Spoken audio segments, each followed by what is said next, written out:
अनुभव होत राहतात। या ठिकाणी मधुबनला येताना असा एक संकल्प करून आलो होतो आणि विशेष करून ही योग भट्टी आहे आणि वेगळ्या अशा शांत आणि एकांत अशा वातावरणात आहे, तर आपण या भट्टीचा अनुभव जरूर करायचा।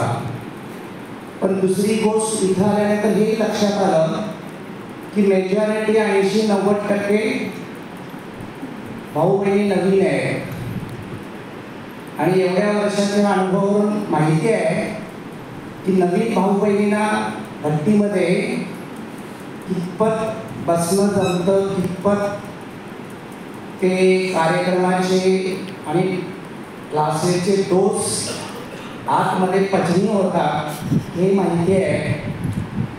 आणि तरी पण मी असा संकल्प केला की आपण 2-3 दिवस तरी कमीत कमी आपण सायलेन्समध्ये राहूया, म्हणून मी मोबाईल बऱ्यापैकी बंद केला, बोलणं कमीत कमी केलं, टाळलं।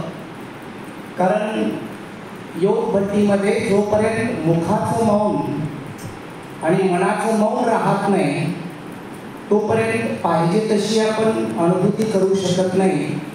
हे अनेक वेळच्या योग भट्टीच्या कार्यक्रमातून